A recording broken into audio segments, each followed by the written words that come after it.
What's up guys, Jeff Cavalier, ATHLEAN-X.com. So today we're going to talk about a transformation. This is a transformation, you may not know who he is, or you might know exactly who he is. This is Hrithik Roshan. He's a Bollywood Indian actor who made an incredible transformation. You look at the photos, you can see for yourself. Now this is supposed to have taken place over the course of less than 2 months. And I'm going to tell you guys more in depth what I think about that and why.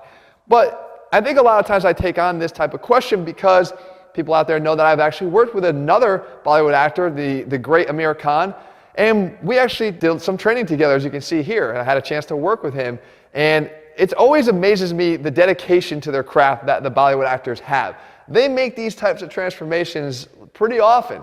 They go up, they go down, and it obviously takes its toll on their body, but it takes a whole hell of a lot of hard work a lot of times to make this happen. So I feel like I'm qualified here to talk about it, though I haven't actually trained Hrithik myself, right? But that being said, the first thing I want you to look at here is to really look at the pictures.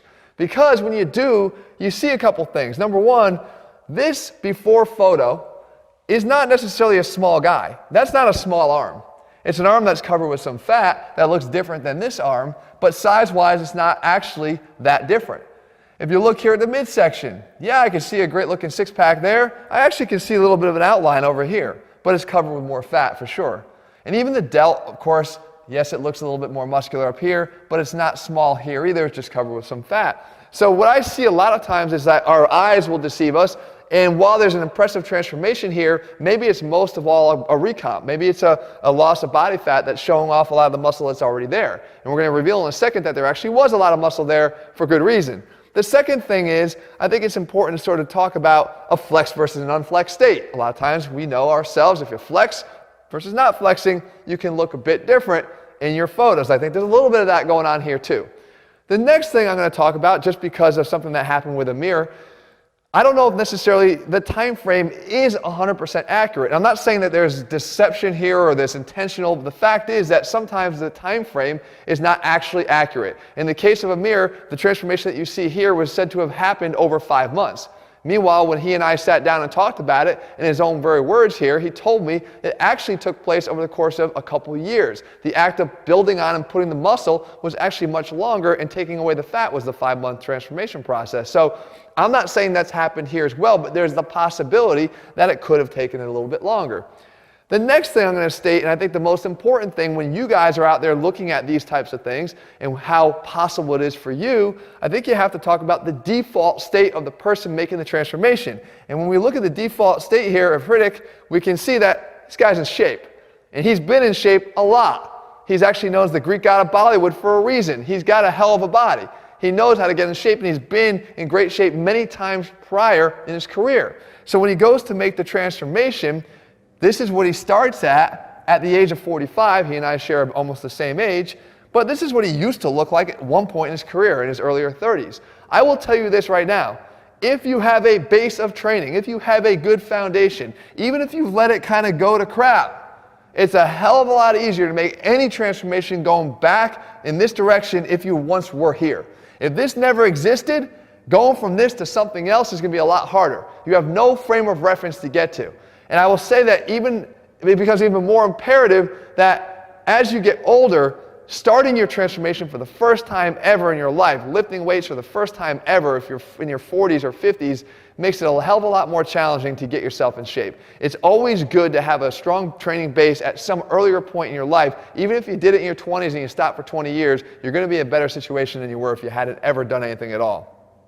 But we talk about the training, and I think what's impressive about this transformation is that Hrithik actually had some health issues. He had some significant back issues, some spinal disc issues that made his training very difficult. So he was forced to take a different approach. And what you do is, when you take a different approach, a lot of times you'll be surprised by the different results that you see.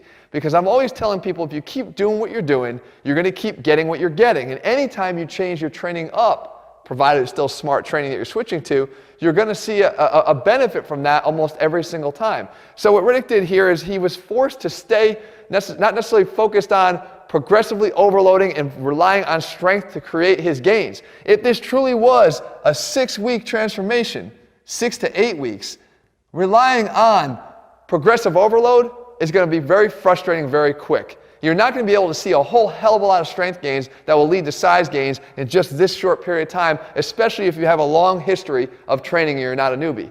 That's not what happened here. Instead, he focused on methods like this, like you're seeing, which is a slow motion rep. Zero momentum reps is what he called them.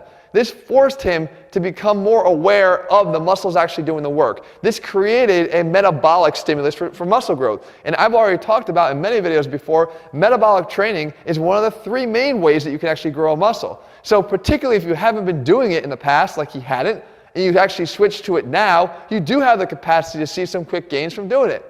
Both for the sake of just changing to it and the sake of it creates a lot more mind-muscle connection and forces the muscle to do more work than maybe it has before because you relied on a lot of momentum to do what you were doing.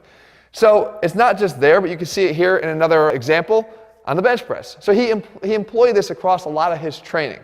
But again, I think the most important thing is that you realize that there are benefits to be had here. You can't say that using light weights is always going to sacrifice your ability to put on muscle. Matter of fact, I go into great depth to talk about this in a lot of my other areas. I talk about on Instagram a lot, why this is so important.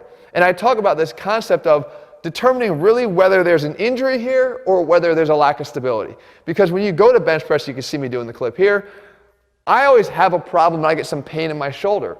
But I have to ask myself whether it's actually the structure that's injured or the lack of stability when that structure moves that's causing the problem.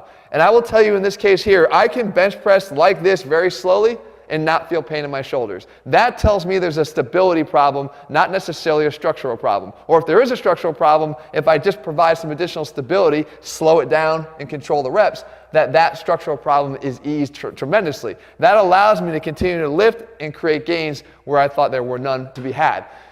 So what it all says here, guys, is that you need to sort of continue to look for other ways to vary your training and be aware of the fact that it's not always a bad thing. It's actually the thing that's going to probably spur you on to new results more than anything else.